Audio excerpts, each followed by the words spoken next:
Episode 133 Above Ground Podcast. Questions. Disclaimer. The hosts of this podcast, Timothy Patrick and Will Foley, are by no means medical professionals. However, having lived experience with mental illness themselves, they have gained useful perspectives on common mental health issues that some of us struggle to overcome on a daily basis. By sharing their stories, they hope to create connection. By creating connection, they hope to help you find your purpose. And through purpose, we can all begin to build the foundation for positive mental health. This is Above Ground Podcast. Are you ready to lace up your boots, throw up your horns, and jump into the pit? Then let's stomp the stigmas of mental illness. It's time for Above Ground Podcast. Now, Will Foley and Timothy Patrick. What is up, everyone? Welcome to episode 133 Above Ground Podcast. Above Ground Podcast because you can't serve below. Thank you for joining us. Thank you so much this year for all of your support and the well wishes, all the comments, and all of the back and forth on social media. It's awesome to be able to connect with everyone out there, especially on such an important thing like mental health. Because again, everyone has mental health. Not everyone has mental illness. I wanted to take a second first to say we hope that you had a wonderful Christmas holiday. We are stuck in the middle of the week between Christmas and New Year's this week, and the calendar is about to flip in a few days to 2022. Tim and I both wish all of you a very, very awesome new year. Both of us are very grateful to be the curators of hope on this show, and we share stories of hope. We share stories of resilience. We ask a lot of questions. That's right. This episode is all about questions. But I've got a question for you. Do you like coffee? You want to buy me a coffee? Well, you can now. You can go to buymeacoffee.com/abovegroundpod and support the podcast. That's right. We are looking to grow in 2022, and we have expanded a way for you to get involved with the show. And that is, if you like the show, you can support us by buying us a coffee at buymeacoffee.com/abovegroundpod. Buy Me a Coffee is just like Patreon, and that's where we chose to hang out. And I want to thank Yannicka for buying us 10 coffees. Thank you so much. And someone else also bought us 5 coffees last week. We don't know who it was, but we thank you so much. So much, so much. So if you want to shout out on the show, buy us a coffee, and we will make sure we give your name out, and we will say thanks and give you mad props. Lots of stuff coming in 2022 as we gear up for the calendar flip. And I don't want to take up too much of your time because this week's episode is all about questions. That's right. If we ask better questions and we're not afraid of the answers, we might just break down walls. So without further ado, questions. Hey, what is up, everyone? Welcome to Above Ground Podcast. Above Ground Podcast. Because you can't serve below. No, you cannot. No, you cannot. How we doing tonight, TPP? We're getting low. We're doing all right tonight. We're waffling away. You're waffling? Back in the studio. No, back at the Hallam Halls, man. Back at Hallam Halls, which is always a positive thing for us, I think. I like it because we get to talk and just talk. We don't have to worry about it. And you know, it's awesome that Will allows us to come and talk invade his house and talk.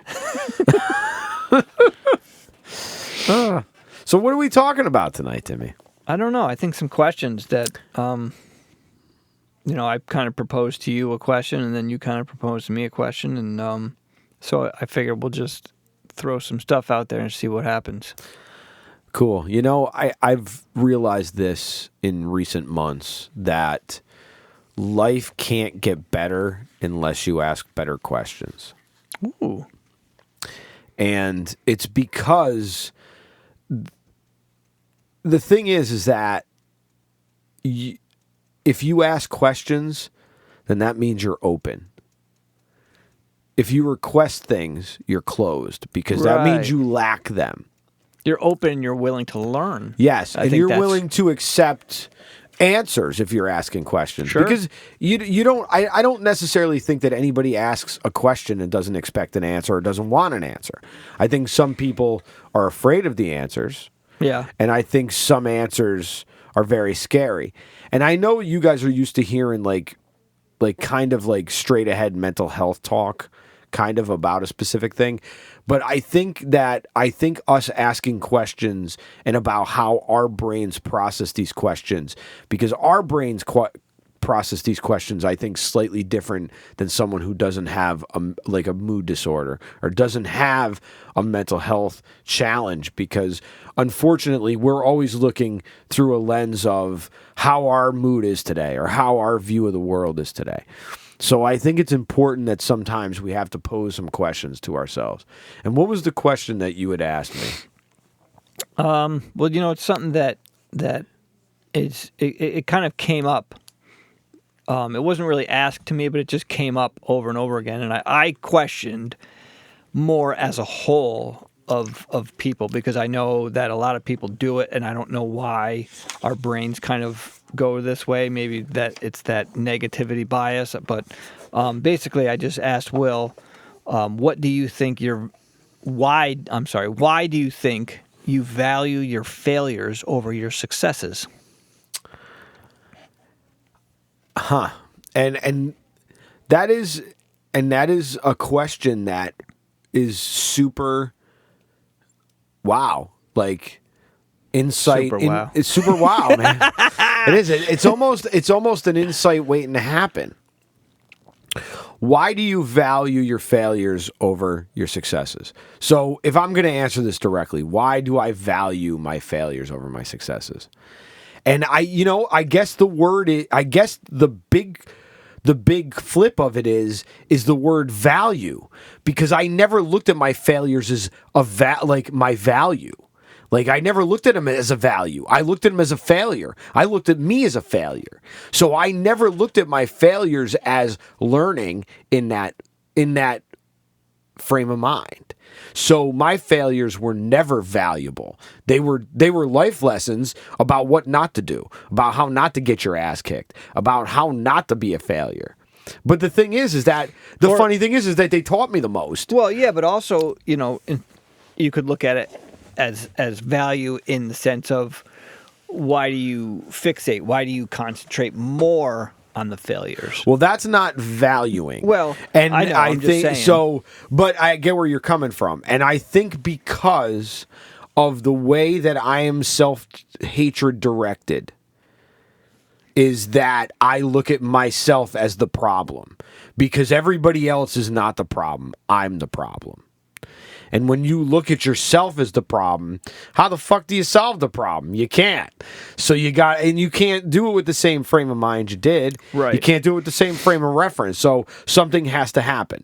And that's usually, either you have a come to Jesus moment, a major accident, a life change, somebody dies, you get struck by lightning, you hit the lottery. It's just something usually either catastrophic or something happens to you that usually causes you to change, right? Generally, most of the time. Sure. For really lasting change, and even that doesn't last sometimes.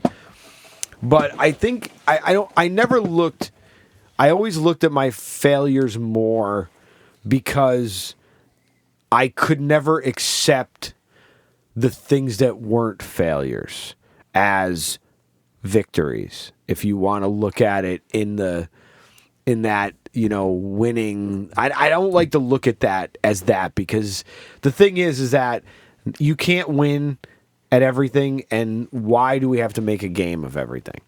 Yeah. I mean, But you're right. I mean, that's what maybe could be the thing. Is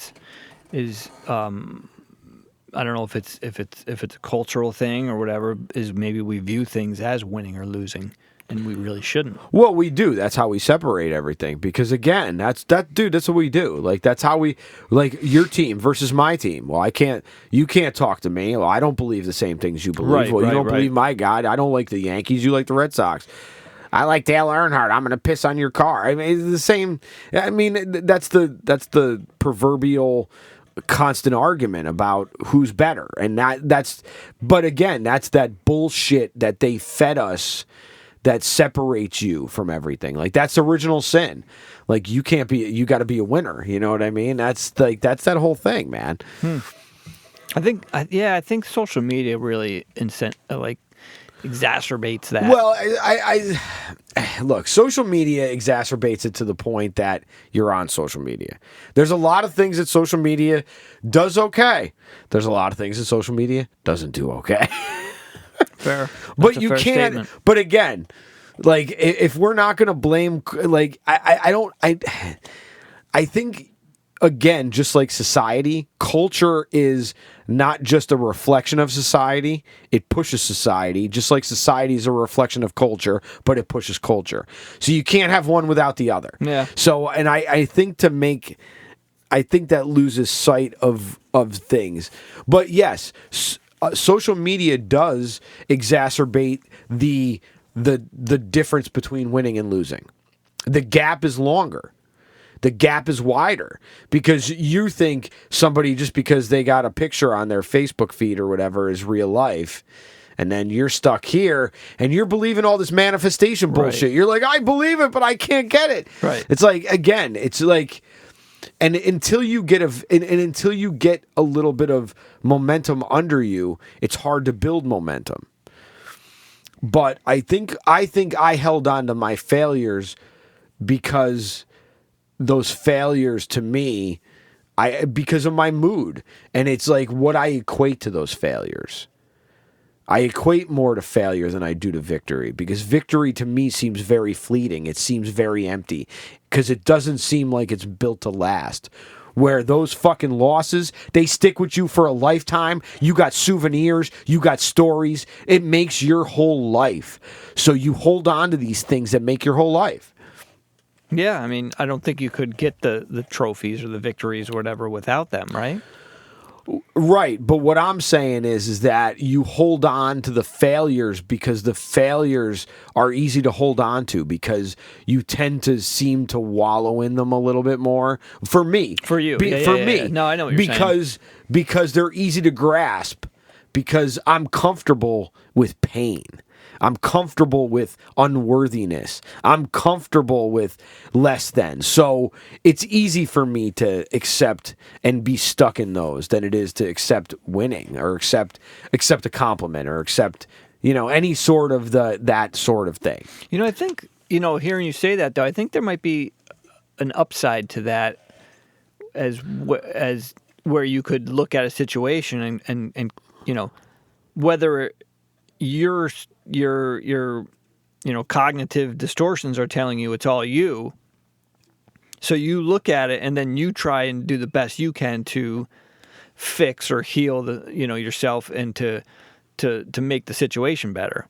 So I can't make a situation better unless I heal myself first. Right. Nobody can.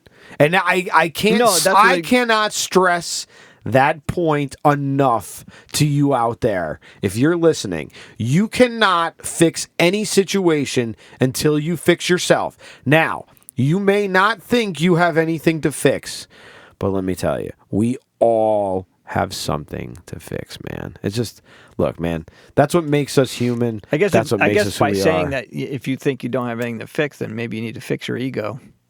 Well, and so you're getting to something though, and you were on that, and when I was 20, I was so full of myself. But the fact is that my full of myselfness was really a sham.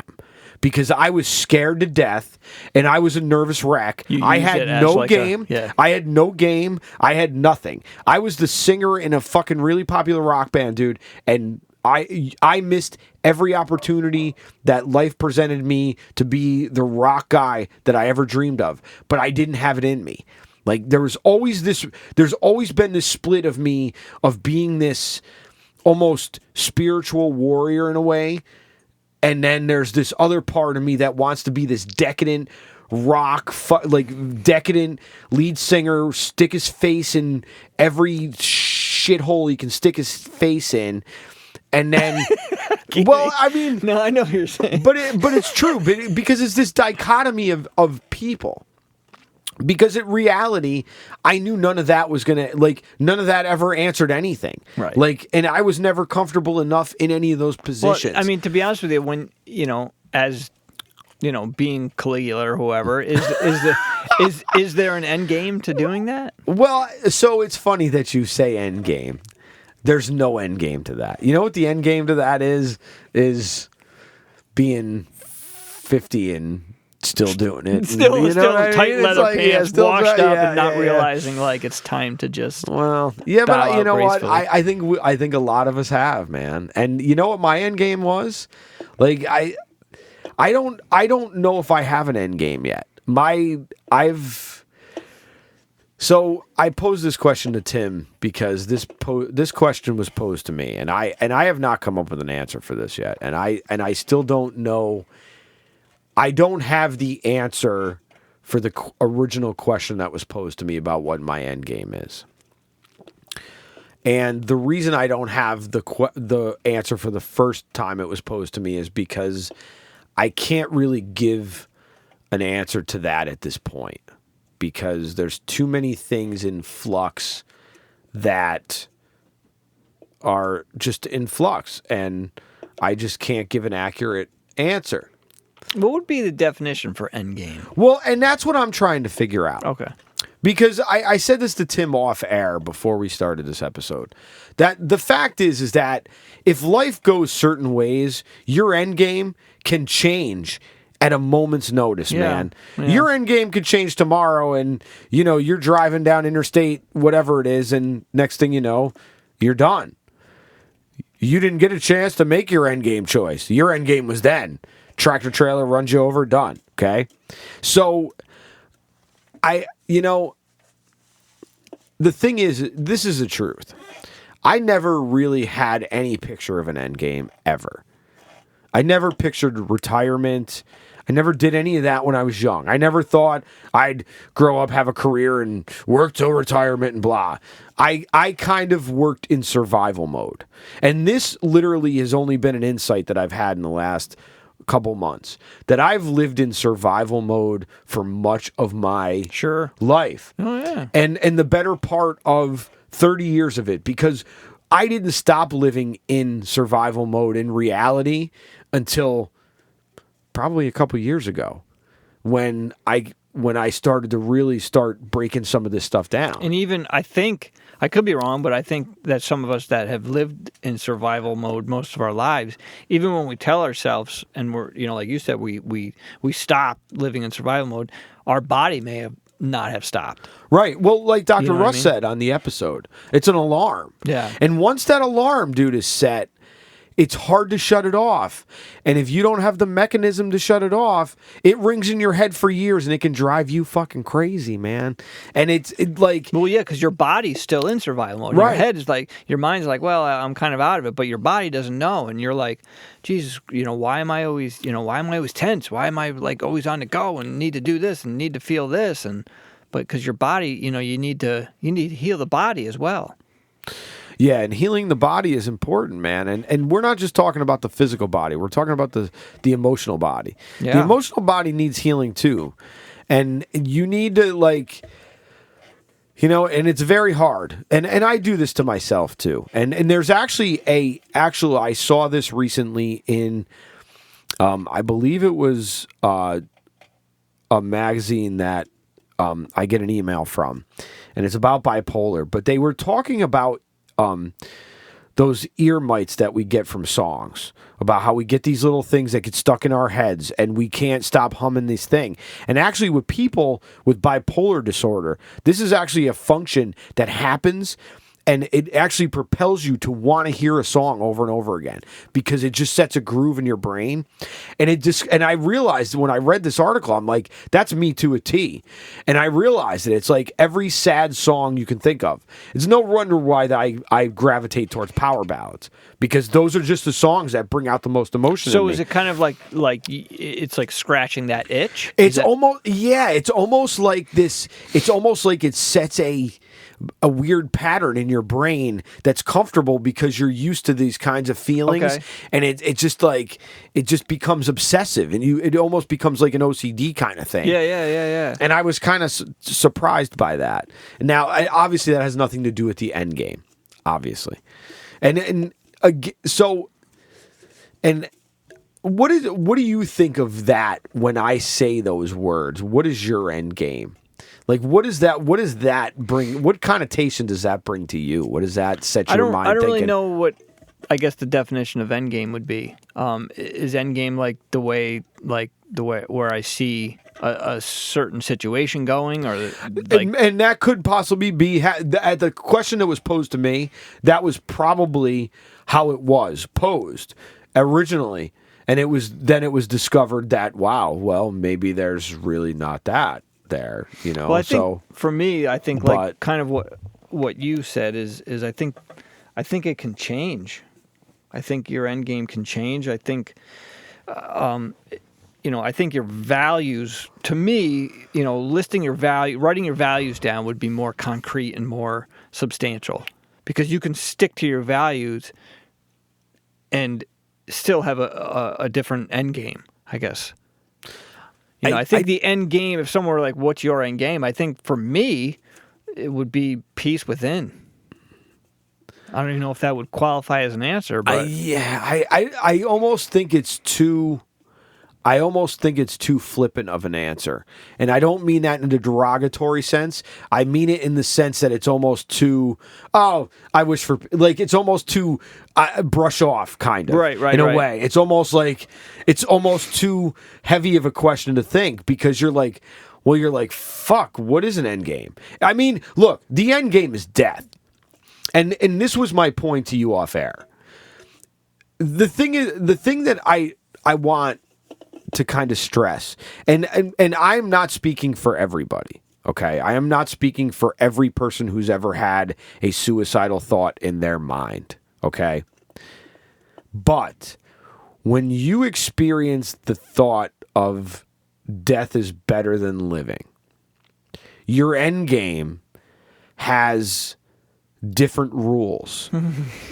That's a good way to say it. And it has a different texture, because my end game is, to be honest with you, my end game is to not leave my kid with the amount of legacy that I was left with. That is my end game. And that is part of the reason why I'm still here on this fucking earth. And that's a good end game to have. That is, again, I think that is a very I think admirable... that is, and to tell you the truth, dude, and this is gonna kind of get into other stuff, but I said this to you in a recent conversation, that I only have learned in the last probably really couple of years what it's really about being a man. We can think we know what being a man is. We can believe all the stereotypes. We can think that, this person's this because they do this or that. But I don't think, unless you can sit and acknowledge your losses, acknowledge your victories, acknowledge your wounds, and say, you know what? I still don't know what is coming. And I think that is where I've really come to find that being a man is not always having all the answers, and not, I don't think that's a bad thing. I mean, because to be honest with you, I mean, unless you want to get super specific with the, but again, it can change, or you may not really know right now, but again, if you have a set of values or goals that you're heading towards, I think that can lead you to whatever that end game might be. Well, I will second that with Timmy. It is very important to set some goals. Because I will say that was part of momentum for me, was just deciding to make a couple of things happen that happened. And that kind of set some more momentum going. And it's kind of set my eyes. It's kind of actually like, it's kind of recentered me a little bit in a way that says, okay, well, maybe it's not that I'm just looking in the wrong place. It's not that I'm not looking. I'm just looking in the wrong place. I got to go look here instead. Could be. It's I don't know. I don't want to get too like philosophical about it, but it's that's what we do. I know, but it's time to wax poetic, motherfucker. it's like people talk about having a purpose in life and this is my destiny or whatever. I think it's a bit of a sham. I think it's a bit of a ego-driven ideology, maybe. I don't even know. Just because it's like, why do I have to, like, again, like, I don't know. It's like, why do I have to have a goal, or why do I have to have an end game, or why do I have to have a purpose? Maybe my purpose is just that I survived today. Tomorrow I have a new purpose. Or maybe if you want to say, you're like, well, today I have this purpose, tomorrow I have another purpose. So it's not that you don't want to have a purpose, but maybe having one purpose is not. I didn't say to not have a purpose. I just to focus on one and say, I need a purpose. Like, you know what I mean? It's like, it's almost like I guess like it's like this imaginary thing that, if I had this, then I could do this. Well, that's the Matrix, and that's the bullshit that we tell ourselves. If it's something right, but here again, I'm not. Don't view it as a positive or negative. I'm not saying it's good or bad either way. I'm just saying if you spend your life going, oh, what's my end game or what's my purpose, dude? Your end game's going to be here.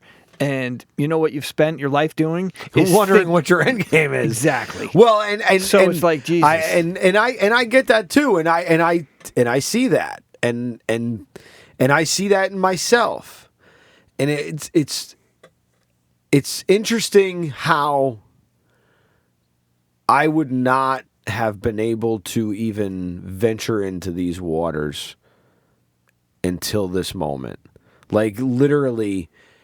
Every bit of Jedi training I've received in the last, 6, 7 years, 8 years, whatever it's been. I don't know what it's been since I started doing all this stuff, man. Has kind of led me to this point in my life of, wow, I got some, like, I got some legit, like, I can legitimately say I've been in the fucking lion's den. Because I can legitimately. You've been in Dagobah. Yeah, dude, I've been to Dagobah. I've been there. Like I've run through I've run through that swamp. Those snakes have been scaring the shit out of me. For sure. And it's funny because you really only have yourself to face. Well, that's what's in the cave, right? Yeah, that's what's in the cave, man. It's you. It's you in the cave. It's not anybody else. It's always about you. Even in a relationship, okay? There's two people in a relationship. But when the relationship is not working, okay, and both people can understand why it's not working, okay?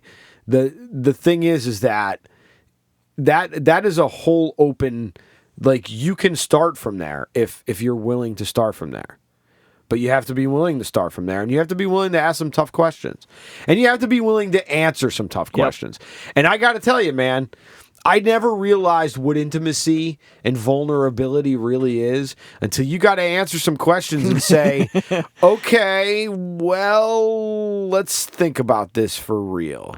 That's funny that you say that because I agree with that 100% as far as it. Like I've always said, in fact, my therapist was one that was like, you have extreme intimacy issues. Oh, yeah, I can see that.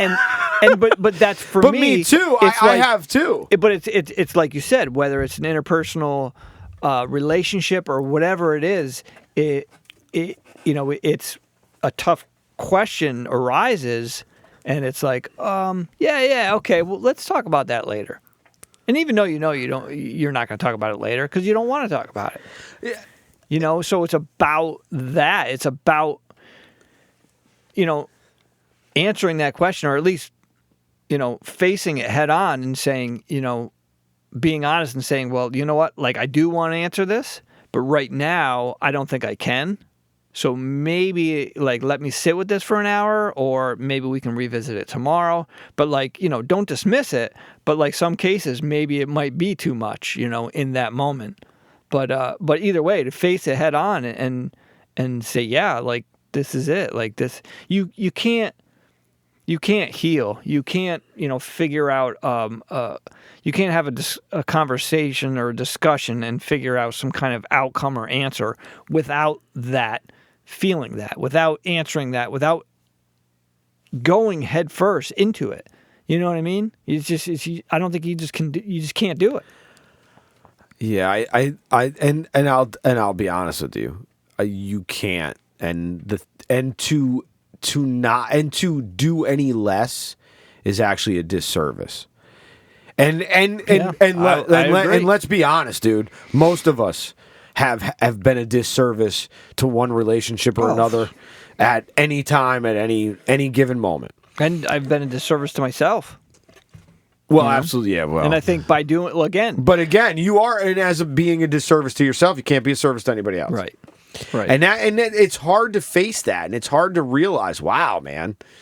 But again, that's like, unfortunately, integration. You don't get to choose when the integration of the insight happens. The integration just kind of happens, and one day smacks you upside the head and says, "Oh, guess what? This has changed now, and you can't change that feeling. No matter what you do, it does not change." Let me ask you this. Like you had said before about you had kind of thrown out into the universe, you proposed the question of I need help or help me.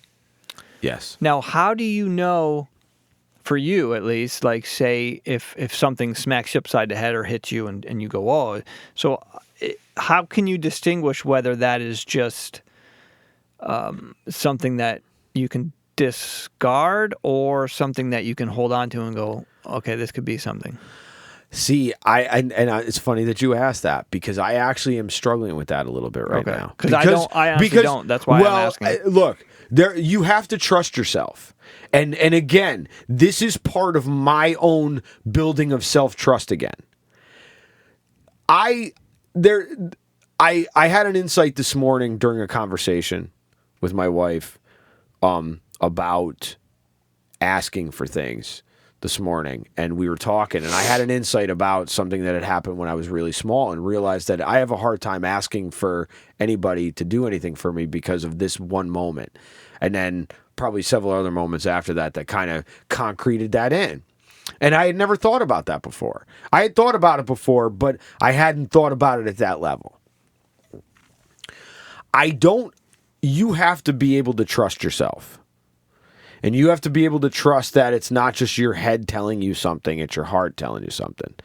And it's a very fine line, and you can't always think that the first thing that pops into your head is the answer. You have to keep asking the questions and digging. We've talked about archaeology.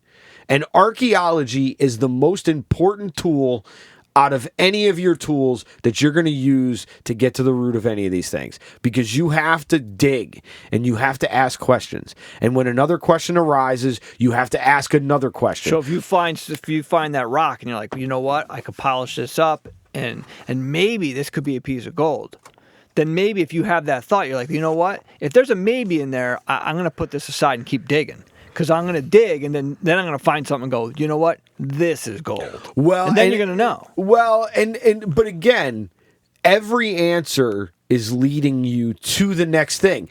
Every answer is not the answer, but every answer is an answer. Okay, so And again, you also, so you have to have, it's funny because I can't say I don't have any faith in this anymore. And I haven't been able to say I have faith in anything in a long time. Okay? Long time. Okay? But I can tell you this because I've always been an experienced guy. I've been a feeling guy. And I will tell you this. If I didn't ignore all my feelings would have been right up through so far, regardless of whether I made the right choice or not. At least from what I've gathered. Now, would they have led me on the same path? Absolutely not, because they never do. However, I do still think that I get what you're saying.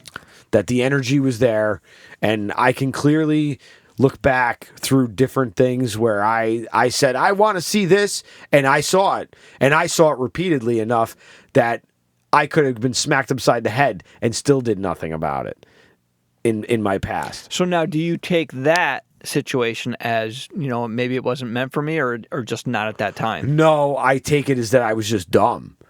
And not dumb because I'm not dumb. And I don't want to say I'm dumb because then I'm dumb. And I've really that's good. And this has only happened. And dude, you and I talk all the time, and you and I have constant interactions. So you know how I am. Yeah. This has only happened within the last, whatever has transpired in the last, I say 2 weeks. Because this started probably around 2, and it's almost getting discombobulated time-wise when this started. Because I don't think it wants me to figure out what it is. It just wants me to be. And I think that that's what it is.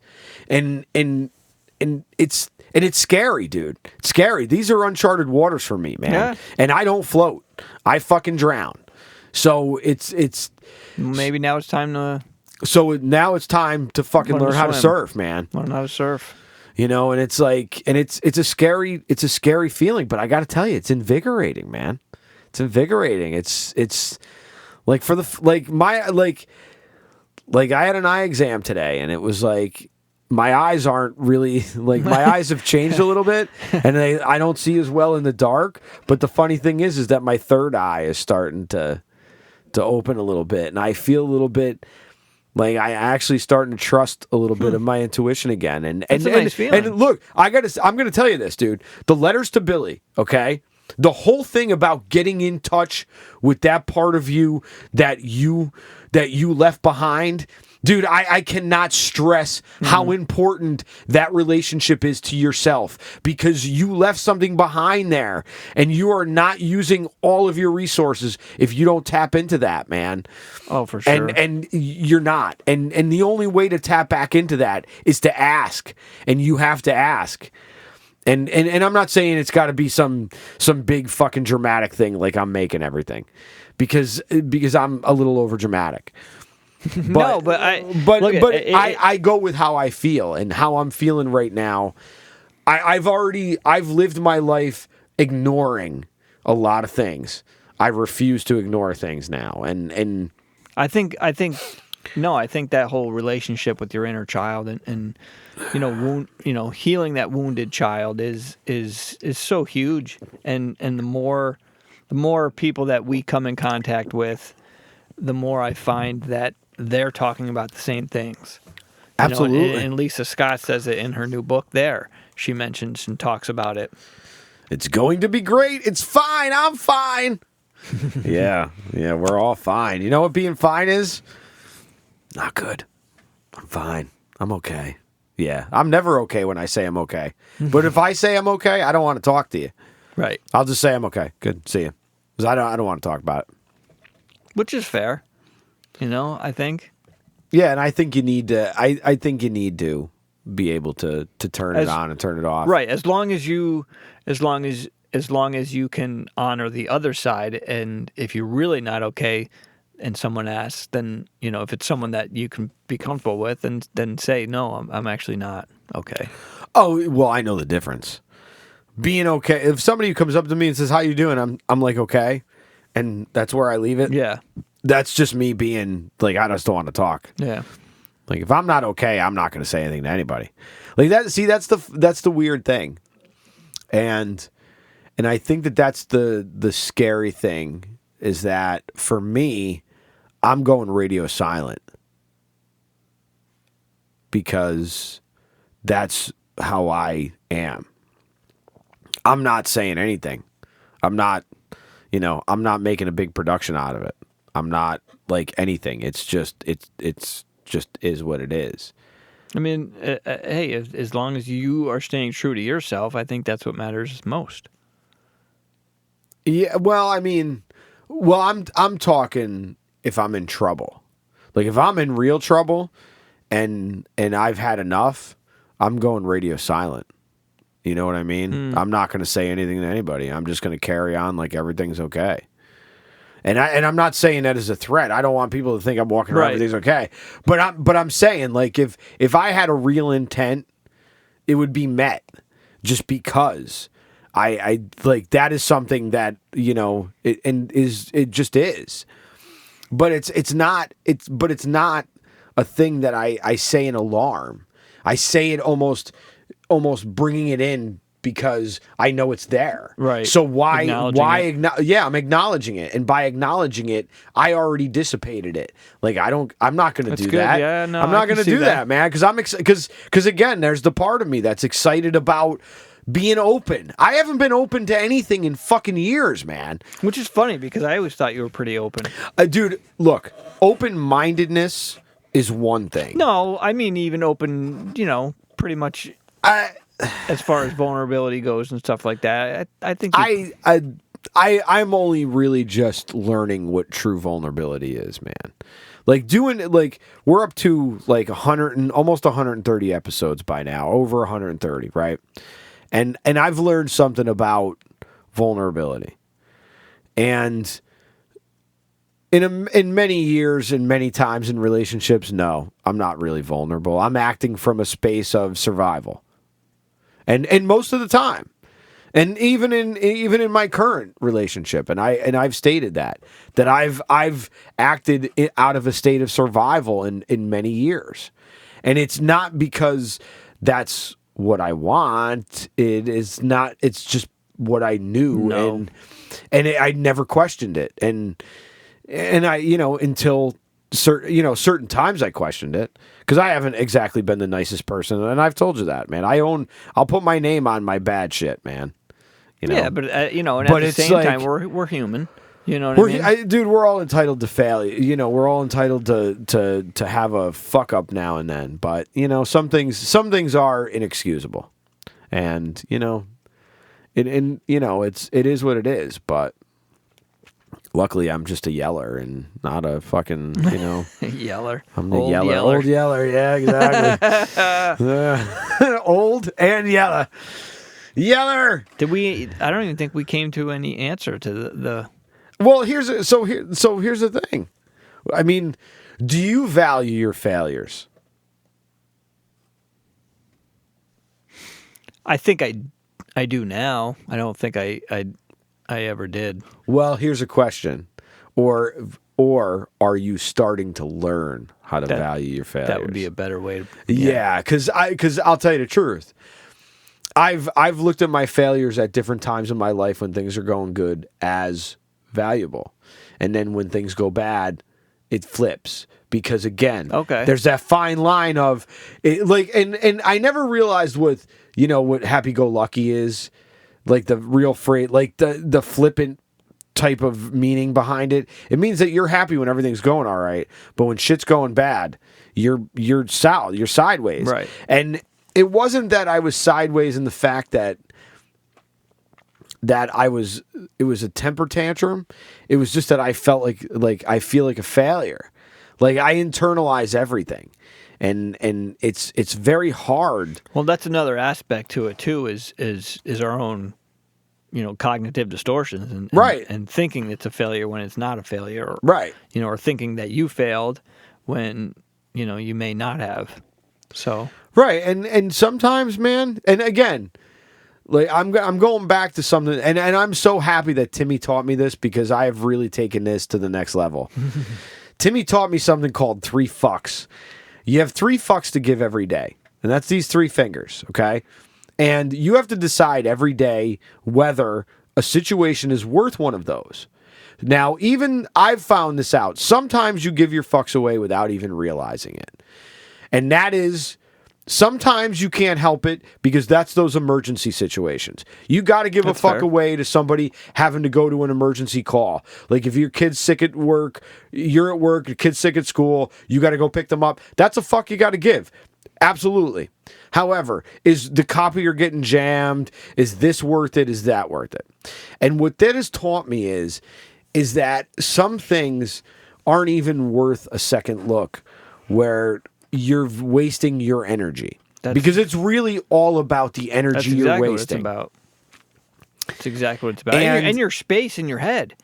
You know, your space. If you're giving out, 7-8 fucks a day or more, that's all the space. You don't have any space for anything else. No, you don't. It's dude. like, you don't have any space. Right, you're consuming it, and then you got to think to yourself, what is consuming my head right now? Is any of it even worth the space that it's consuming? And most of the time, it's not. No. I mean, look. That's the sad pattern we get into.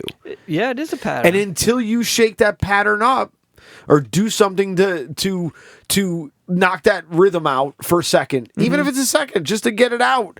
It's all about that little... You got to pick the needle up off the record. You do. You got to pick it up and put it on another spot, man. Put it on another track. See what you do.